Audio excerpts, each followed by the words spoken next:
Warahmatullahi wabarakatuh. Alhamdulillah.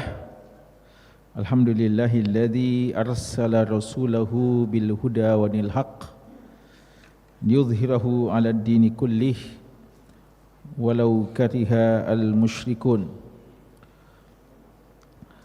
Wa asyhadu an la ilaha illallah wahdahu la syarikalah wa asyhadu anna Muhammadan abduhu wa rasuluh. Allahumma sholli ala Muhammadin wa ala alihi wa azwajihi wa dzurriyyatihi kama shallaita ala ali Ibrahim innaka Hamidum Majid. Amma ba'd. Para hadirin, bapak-bapak dan ikhwah dan anakku sekalian, hafizakumullahu taala jami'an. Alhamdulillah, pada malam hari ini, di malam Sabtu, di malam ke-27 Rajab 1447 Hijriah, dengan izin Allah dan taufiknya, kembali kita berkesempatan hadir memanfaatkan waktu yang Allah berikan kepada kita dengan datang mengunjungi rumah dari rumah-rumah Allah, melaksanakan ibadah sholat jamaah di masjid, dan juga kita memanfaatkan antara waktu maghrib dan isya guna duduk bermajlis menanti sholat sambil kita mempelajari sirah dari Nabi kita sallallahu alaihi wasallam, perjalanan hidup, perjalanan dakwah, dan sekaligus perjalanan perjuangan Nabi kita Muhammad sallallahu alaihi wasallam. Pembelajaran sirah ini kita ambil dari buku Nafhatu Abir min Sirati Al-Bashir An-Nadhir sallallahu alaihi wasallam. Kisah sirah Nabi kita ambil dari buku karya dari Syekh Dr. Yahya bin Ibrahim Al-Yahya, salah seorang pakar sejarah, mantan dosen di Universitas Islam Madinah Munawwarah. Hadirin sekalian, alhamdulillah pada pertemuan kita yang paling terakhir kita sudah menyelesaikan kisah atau pembahasan tentang salah satu momen besar dalam perjuangan, yaitu Ghazwa Fathi Makkah, ditaklukkannya kota Makkah dan kembalinya Makkah ke pangkuan kaum muslimin. Dan ini salah satu momen besar dalam perjuangan Nabi kita sallallahu alaihi wasallam. Maka sebagian ulama kita mengatakan ada dua momen yang paling besar yang terjadi di sejarah perjuangan jihadnya Nabi kita sallallahu alaihi wasallam, dan keduanya terjadi di bulan suci Ramadan. Yang pertama adalah perang Badar. Ini adalah momen jihad pertama, Ghazwatu Badar Al-Kubra. Dan yang kedua adalah Fathu Makkah, ya, Fathu Makkah yang juga terjadi di bulan suci Ramadan. Kita sudah menjelaskan hal-hal yang terkait dengan Fathu Makkah dan beberapa pelajaran-pelajaran yang kita ambil dari momen yang sangat bersejarah tersebut. Malam hari ini insyaallah kita akan membahas satu peperangan lagi, dan ini adalah pembahasan tentang jihad yang paling terakhir yang disebutkan oleh syekh kita ini, oleh penulis buku ini, yaitu Ghazwatu Tabuk, ya, perang Tabuk. Dan ini menjelaskan kepada kita bahwa perjuangan jihad tidak berakhir dengan ditaklukkannya kota Makkah, karena agama ini bukan milik orang Arab saja. Agama ini diperjuangkan dan disebarluaskan ke seluruh penjuru bumi. Agama ini adalah milik Allah dan didakwahkan kepada seluruh manusia tanpa kecuali. Karena itu ketika Makkah sudah berada di pangkuan kaum muslimin, tidak berarti perjuangan berakhir. Ya, walaupun Allah sudah mengatakan itu sebagai kemenangan, An-Nasr. Tapi bahkan justru kita saksikan disitulah mulai Nabi kita melakukan ekspansi besar-besaran ya pasca Fathu Makkah. Dan di antara peperangan yang paling pertama terjadi setelah Fathu Makkah adalah Ghazwatu Tabuk, yang Ghazwatu Tabuk. Dan setelah ini Syekh akan menjelaskan tentang Haji Wada dan hal-hal yang lain yang menjadi penutup dari buku kita ini. Korek kita berhalangan. Ya, pulang kamu Ustaz? Pulang. Hah? Iya, jadi kita langsung saja ya. Kecuali kalau ada yang mau baca kitab di sini. Kita langsung baca dan terjemahkan ya. Sebenarnya ada yang bisa baca di sini tapi ya, enggak apa-apa. Ghazwatu Tabuk, perang Tabuk. Ya. Ini dinamakan perang Tabuk karena memang kejadiannya di Tabuk ya, kejadiannya di Tabuk. Jadi sudah pernah kita sebutkan bahwa hampir semua peperangan itu dinamakan dengan nama tempatnya ya, nama tempatnya. Perang Badar, perang Uhud, perang Khaybar ya, Hudaybiyah dan juga Tabuk. Ada sebagian yang menjadi pengecualian seperti perang Khandaq, perang Parit. Itu karena kejadiannya di Madinah, tapi dinamakan perang Parit karena waktu itu seperti yang sudah pernah kita bahas, ada satu strategi besar yang dilakukan oleh Nabi kita SAW atas usulan Salman Al-Farisi radhiyallahu taala anhu, yaitu untuk menggali Parit ya. Itu di antara pengecualiannya. Adapun yang lainnya, maka hampir seluruh peperangan dinamakan dengan nama tempatnya, termasuk perang Tabuk ini, ya, perang Tabuk. Kata beliau, perang Tabuk ini kanat ghazwatu Tabuk fi Rajab min sanah 9. Perang Tabuk ini terjadi di bulan Rajab tahun ke-9 Hijriah. Ya, jadi kurang setahun pasca Fathu Makkah. Ya, Fathu Makkah terjadi di bulan Ramadan, puncaknya di 20 Ramadan di tahun ke-8 Hijriah. Lalu kurang dari setahun perang Tabuk terjadi di tahun ke-9, tapi di bulan Rajab, ya, bulan Rajab. Artinya masih sekitar 10 bulan ya setelah perang Fathu Makkah. Terjadi di bulan Rajab tahun ke-9 Hijriah. Dan waktu itu Rasulullah sallallahu alaihi wasallam nadaba ahlal Madinah wa man hawlahum ila ghazwir Rum. Waktu itu Nabi kita sallallahu alaihi wasallam mengajak penduduk Madinah dan penduduk sekitarnya untuk memerangi pasukan Romawi. Ya, jadi antum lihat ya, kita lihat bagaimana wibawa, kemuliaan dan keagungan kaum muslimin waktu itu ketika menyebarkan dakwahnya. Di antara cara dakwahnya adalah dengan menampilkan kekuatannya dengan jihad fisabilillah. Sudah sering kita bahas, bukan untuk menumpahkan darah pada hakikatnya, tujuan adalah untuk mengajak mereka masuk Islam. Makanya kadang kekuatan ditampilkan dan boleh jadi di antara mereka begitu melihat kekuatan umat Islam langsung mereka menyatakan keislamannya. Selesai sudah ya. Dan itu yang selalu dilakukan sebelumnya. Aslim taslam, Islam selamat, tidak ada masalah setelah itu. Karena agama ini harus disebarluaskan dengan cara yang terbaik ya, dengan cara dakwah. Namun sebagian baru mau masuk Islam ketika perang ya, lewat jihad.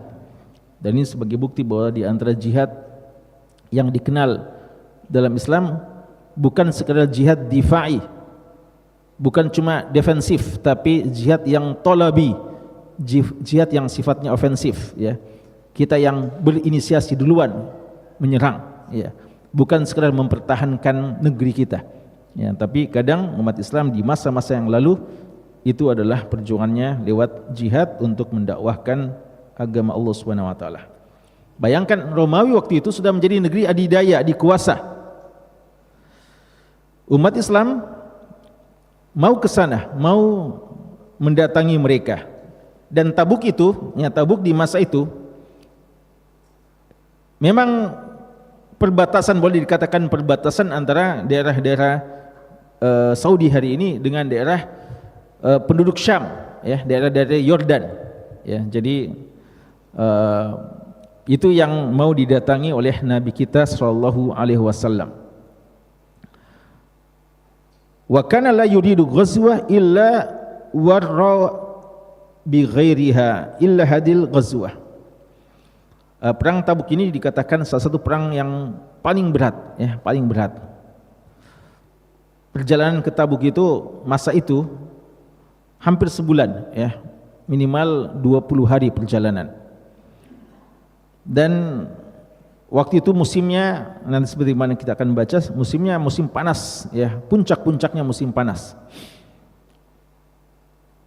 Dan biasanya kalau Nabi kita mau mengajak sahabatnya berperang, berjihad, beliau tidak sebutkan tempatnya. Beliau ajak saya sahabat, dan sahabat siap saja kemana saja. Bahkan beliau kadang sallallahu alaihi wasallam mengisyaratkan seakan-akan pergi di daerah timur padahal ke barat, ya, atau sebaliknya.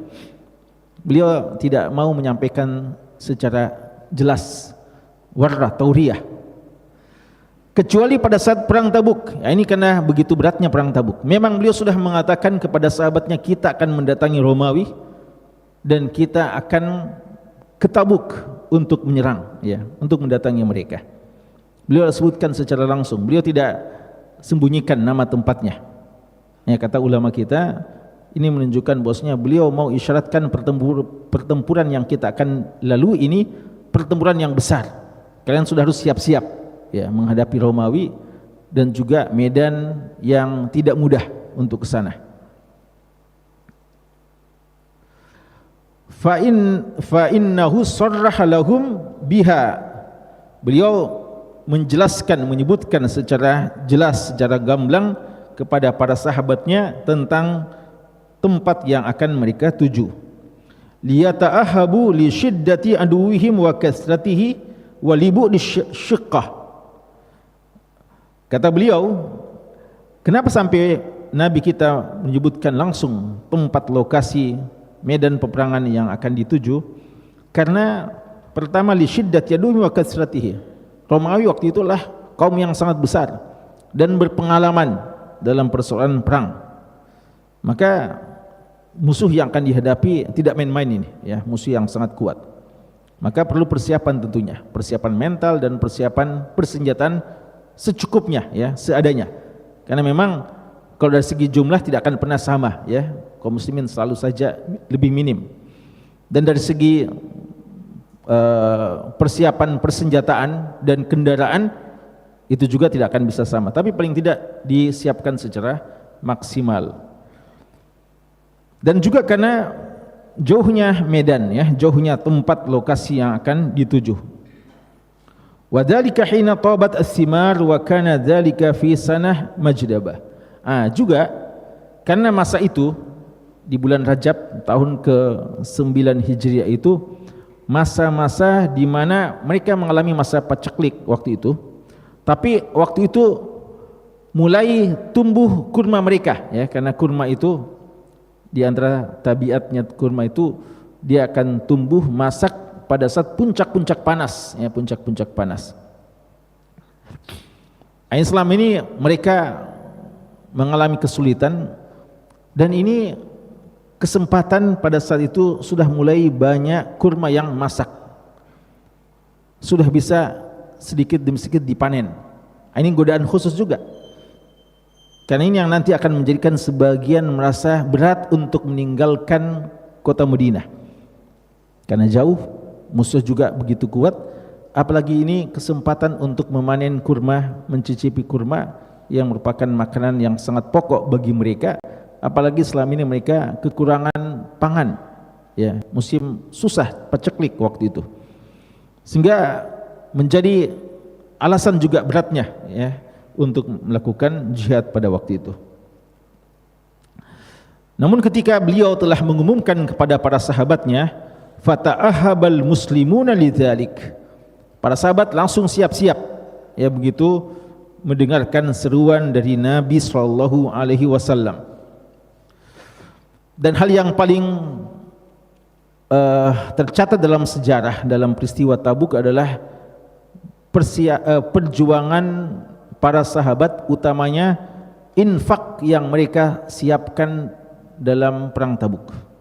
Di sini Syekh sebutkan contoh ya dari mereka para sahabat yang menyiapkan hal-hal yang dibutuhkan untuk perang Tabuk adalah sahabat Utsman bin Affan radhiyallahu anhu. Utsman bin Affan radhiyallahu anhu anfaqa la hadzal jaish, beliau membiayai pasukan ini, pasukan yang Allah sendiri atau pasukan yang disebut dengan Jaishu al-Usrah. Usr itu, usr adalah berat ya. Makanya juga dengan ayyamul usrah ya. Allah mengatakan inna ma'al usri yusra. Usr itu sesuatu yang berat, sulit ya. Jadi memang dinamakan pasukan yang sulit, pasukan yang berat. Dibiayai oleh Utsman bin Affan radhiyallahu anhu. Sebenarnya bukan cuma Utsman ya, tapi di sini di antara yang paling dikenal Utsman bin Affan. Beliau menginfakkan harta beliau yang memang beliau termasuk konglomeratnya para sahabat, orang-orang kayanya para sahabat. Beliau menginfakkan harta yang sangat banyak dan beliau sampai juga membawa 1000 unta dan 100 kuda ya, karena memang mesti pasukan berkuda mesti dibutuhkan kendaraan ya untuk ke sana. Maka Utsman bin Affan menyiapkan 1000 unta dan 100 kuda. Dan bukan cuma itu, bukan cuma menyiapkan kuda dan unta, tapi semua perlengkapannya. Wajahazaha atamma jihaz hatta lam yafqidu iqalan wala khutama. Beliau lengkapi dengan pelana-pelananya, lalu tali kekangnya dan semua yang dibutuhkan. Jadi bukan kendaraan tanpa fasilitas, kendaraan yang sudah dilengkapi dengan fasilitas yang dibutuhkan ya, dengan pelananya dan lain-lainnya.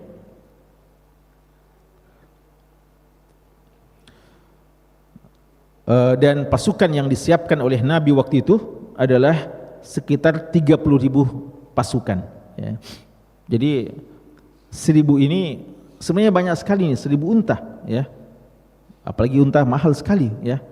1000 unta sudah diinfakkan oleh Utsman, tapi belum mencukupi kebutuhan karena pasukan yang siap ini 30 ribuan. Dan dalam hadis ya, Nabi kita sallallahu alaihi wasallam mengapresiasi perjuangan Utsman sampai beliau mengatakan tidaklah membahayakan apa saja yang dilakukan Utsman setelah perang Tabuk ini. Artinya semua kebaikannya ini seakan-akan sudah menutupi semua yang mungkin dia lakukan nanti, dosa-dosa kesalahan yang mungkin akan terjadi pada beliau, itu sudah tidak mempengaruhi posisi beliau di sisi Allah Subhanahu wa taala. Karena begitu besarnya perjuangan beliau dan begitu besarnya kontribusi beliau ya dalam perang Tabuk ini. Dan sekali lagi bukan cuma Utsman sebenarnya, ada Abdurrahman bin Auf juga begitu banyak yang beliau infakkan. Bahkan disinilah yang sering kita dengar Abu Bakar radhiyallahu anhu menginfakkan berapa? Semua hartanya. Ya, beliau menginfakkan semua hartanya. Tidak lagi sisa. Sampai-sampai Rasulullah mengatakan, "Madza tarakta li ahlik?" Apa yang kamu tinggalkan untuk keluargamu? Beliau mengatakan, "Taraktu lahumullaha wa rasulahu." Saya tinggalkan untuk mereka Allah dan Rasulnya. Ya, saya cuma titipkan Allah dan Rasulnya. Adapun harta semua beliau semua infakkan dan itu diridhai oleh semua keluarganya. Keluarganya siap untuk ikut berjuang ya dengan hartanya. Umar bin Khattab setengah ya. Jadi sebenarnya Umar bin Khattab itu ketika mendengarkan panggilan jihad ini beliau begitu semangat, beliau begitu termotivasi. Dan Umar bin Khattab ini kan memang sahabat yang selalu mau berlomba-lomba dalam kebaikan dengan Abu Bakar radhiyallahu anhu. Ya, beliau selalu berusaha untuk bukan iri, bukan dengki ya, bukan dengki yang negatif. Beliau ini selalu mau munafasah, musabaqah fil khairat. Beliau tahu Abu Bakar adalah sahabat yang paling mulia, maka beliau berusaha untuk mendekati Abu Bakar beliau bisa mengalahkan Abu Bakar dalam satu momen. Maka ketika diajak berinfak, beliau langsung bawa setengah hartanya, lalu beliau berikan kepada Nabi SAW. Dia apresiasi oleh Rasul, sangat banyak setengah harta dari Umar bin Khattab. Tapi begitu Umar tanya, bagaimana dengan Abu Bakar ya Rasulullah? Ya, jadi kira-kira ini saya sudah, alhamdulillah, sudah kali ini saya kalahkan Abu Bakar, setengah harta saya. Ya, jangankan setengah, sepertiga saja. Rasulullah pernah katakan kepada Sa'ad bin Abi Waqqas, sepertiga itu terlalu banyak kadang. Ya, kalau tidak kita sepertiga yang kita infakkan, lalu sisanya kita tinggalkan keluarga, itu masih terlalu banyak sepertiga itu kalau kita. Tapi pada saat itu Umar sudah menginfakkan setengah dari harta yang beliau miliki. Maka beliau tanya, gimana Abu Bakar? Ya. Lalu Rasul mengatakan dia telah menginfakkan semua hartanya. Ya. Maka Umar mengatakan, ya, saya tidak akan mengalahkan Abu Bakar selama-lamanya. Ya. Jadi beliau tahu betul bagaimana iman dan perjuangan, ya, dari Abu Bakar radhiyallahu taala anhu. Ada sahabat yang menginfakkan 700 unta, yang mereka ada di antara mereka yang tidak memiliki kecuali satu unta, ya, dia siapkan. Lalu sahabat Rasulullah mengatakan, kamu akan mendapatkan 700 unta, ya, di surga Allah Subhanahu wa taala. Tapi ya, karena ini perjuangan berat ini untuk ke Tabuk, maka kata Syekh, wa takhallafa an Rasulillah sallallahu alaihi wasallam man azzarahu Allahu minar rijali mimman la yajidu zahran aw nafaqatan. Dan ada saja yang tidak sempat ikut, tidak mampu untuk ikut, dan Allah sudah berikan uzur kepada mereka, yaitu laki-laki yang semangat mau juga pergi tapi tidak punya kendaraan, yang bisa ditunggangi, dan tidak memiliki nafkah. Ini kan perjuangan ini bukan dekat, ya, seandainya di Badar, di Uhud mungkin dekat, bisa jalan. Ini kalau tidak punya nafkah susah. Ini bukan cuma jiwa yang siap kita korbankan, juga harta mesti dikorbankan. Sehingga datang yang Allah gambarkan dalam Al-Quran, wala 'alal ladzina idza ma atauka litahmilahum qulta la ajidu ma ahmilukum alaihi tawallaw wa'yunuhum tafidhu minad dam'i hazanan alla yajidu ma yunfiqun. Ya, Allah sebutkan dalam akhir surat Taubah. Ya, ini karena perang Tabuk ini ceritanya itu di surat Taubah yang bisa kita dapatkan. Allah sebutkan tidak berdosa, ya, ketika Allah menyebutkan, ya, kisah nanti akan ada di penutup tentang berapa orang-orang yang absen dalam perang Tabuk dan yang jelas-jelas kemunafikannya. Tapi ada sebagian sahabat yang sangat semangat untuk ikut, cuma tidak memiliki harta, dan ini menunjukkan keutamaan harta, ya, karena perjuangan utamanya jihad itu selalu didahulukan harta sebelum jiwa. Kadang ada orang yang tidak sanggup jiwanya karena fisiknya atau sakit atau sebab-sebab yang lain, tapi hartanya bisa dititipkan, ya. Makanya ketika ada sahabat yang minta izin tidak bisa ikut perang karena adanya halangan tertentu, Rasulullah mengatakan, persiapanmu yang sudah kamu siapkan berikan kepada yang tidak sanggup. Artinya tidak memiliki harta tapi ingin perang. Dan Rasulullah mengatakan, man jahaza ghazian faqad ghaza. Siapa yang menyiapkan pasukan, menyiapkan seorang untuk pergi berjihad, maka dia juga dianggap berjihad. Artinya dia cuma titip harta dan dia tidak sempat. Adapun orang yang punya fisik kuat tapi tidak sempat, tidak punya harta, maka dalam kondisi tertentu ditolak, ya, karena Rasulullah, Allah katakan, wala 'alal ladzina idza ma atauka, tidak berdosa orang yang sudah datang kepadamu wahai Rasulullah untuk kamu bawa mereka ke Tabuk, litahmilahum, untuk kamu antar bawa mereka ikut dalam perang, qulta la ajidu ma ahmilukum alaihi, tapi kamu mengatakan kepada mereka, sayang sekali tidak ada suatu kendaraan yang bisa saya antar kalian, bawa kalian ke sana.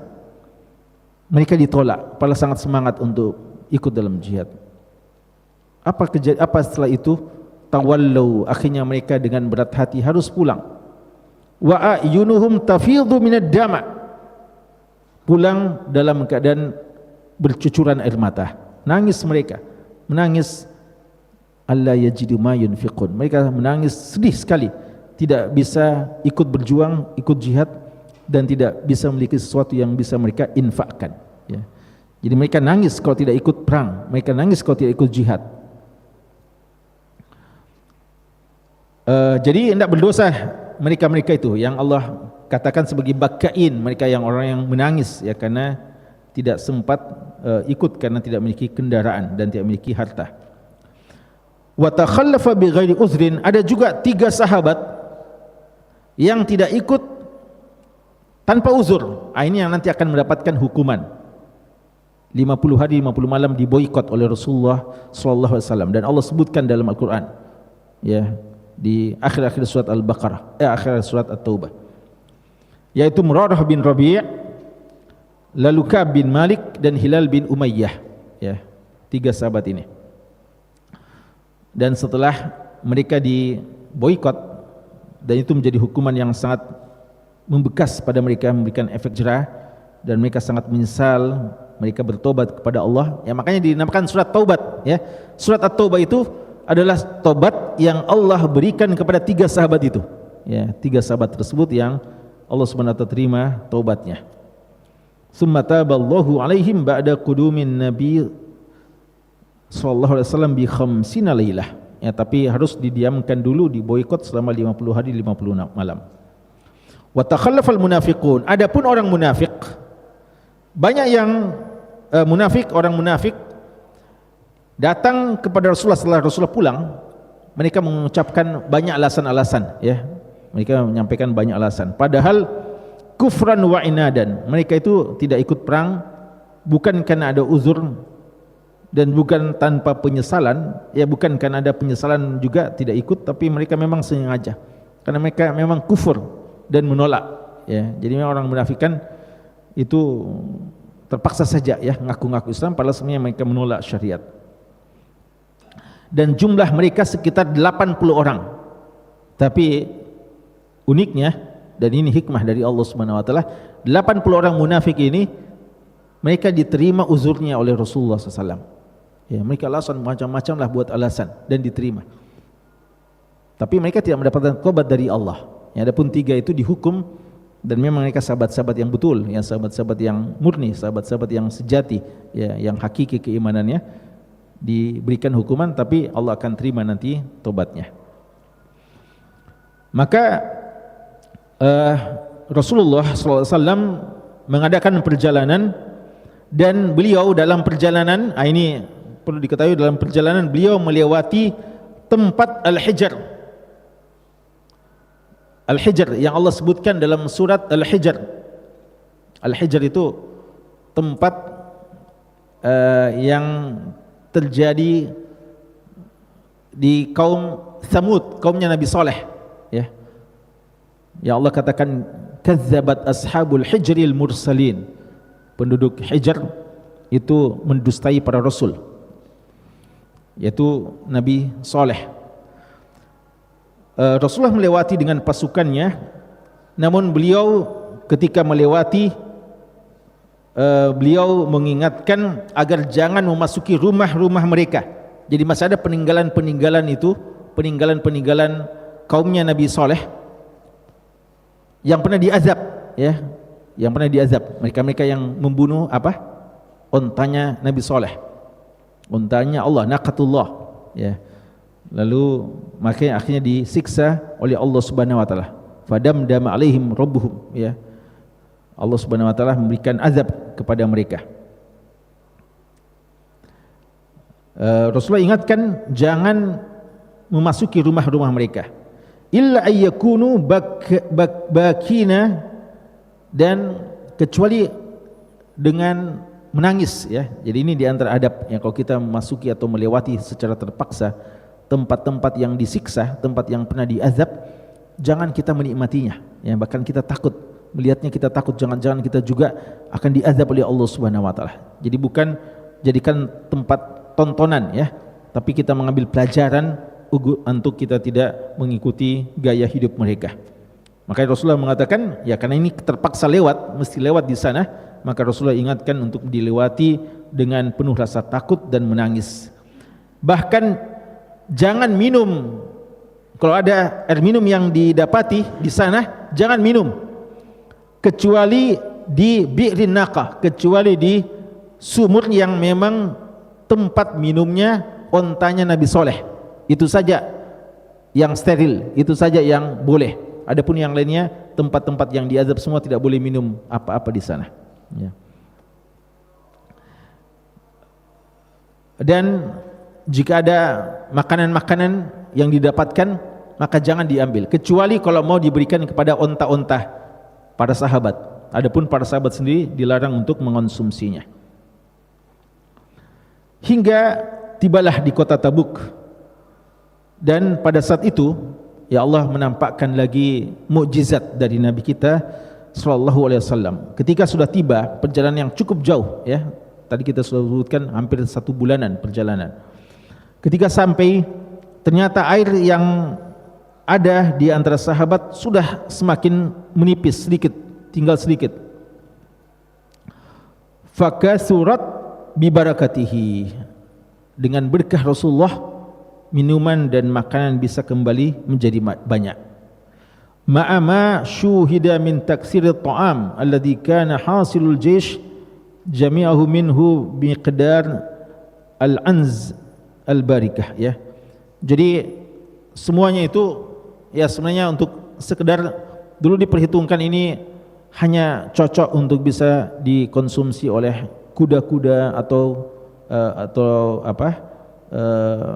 kendaraan-kendaraan yang ada, air-air yang tersisa. Tapi ternyata dengan berkah Nabi kita, air menjadi banyak, bisa dicicipi oleh semuanya, pasukan dan juga kendaraan-kendaraan hewan, dan juga makanan yang dibawa bisa menjadi banyak, mencukupi seluruh sahabat-sahabat yang ikut pada waktu itu. Maka mereka diajak untuk menikmati makanan tersebut, dan mereka bisa menikmatinya dan puas dengan makanan yang ada.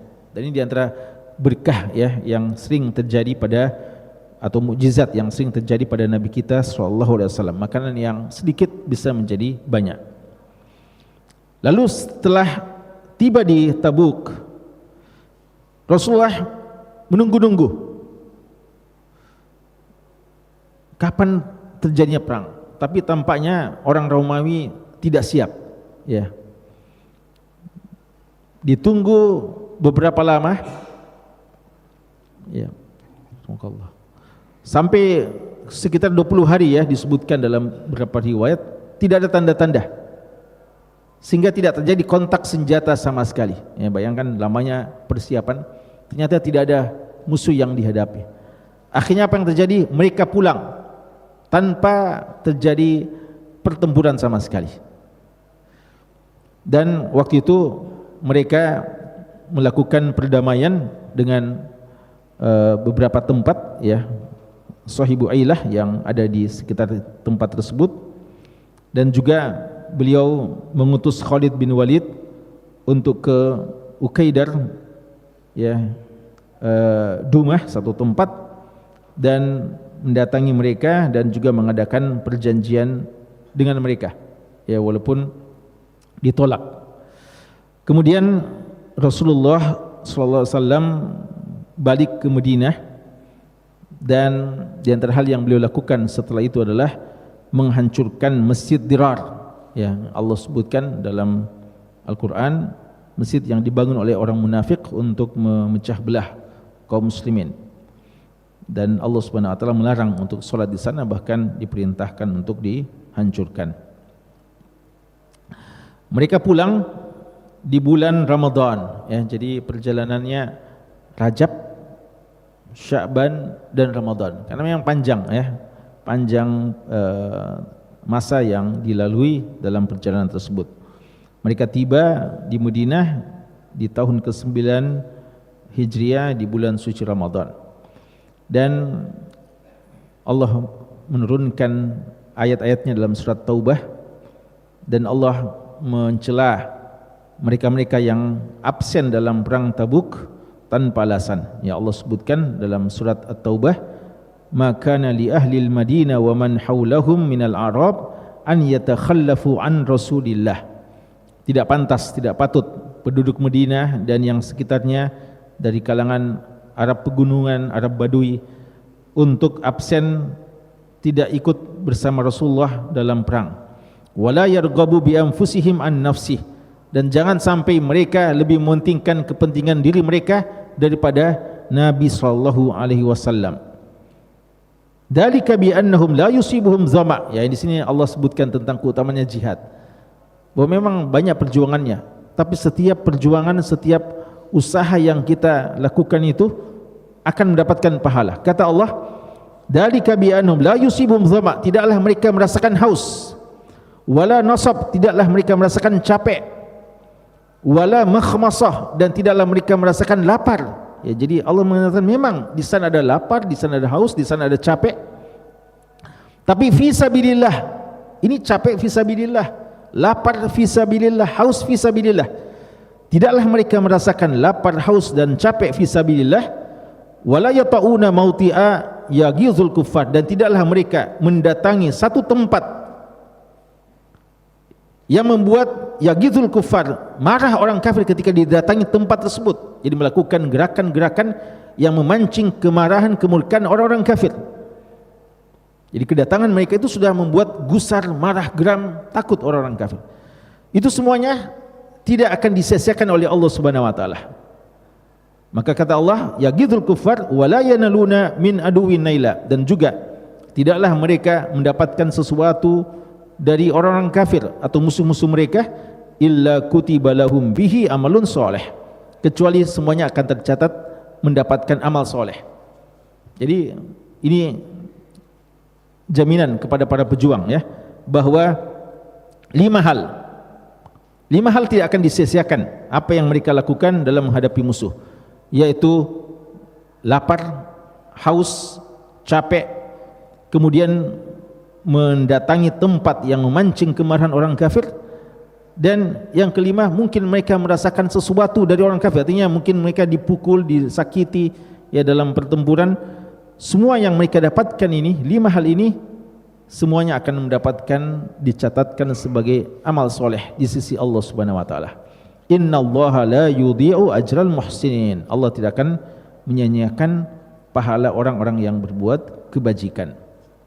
Lalu kata Allah, wala yunfiquna nafaqatan saghirah, tidaklah mereka menginfakkan nafkah, infak yang kecil, wala kabirah, dan tidaklah juga yang banyak. Ya, kan ada sebagian sahabat itu diketahui oleh orang munafik karena mereka tidak memiliki apa-apa kecuali dengan terpaksa dengan perjuangan berat, mungkin setengah dari keranjang kurma yang bisa mereka, bukan ada sedikit, sangat sedikit.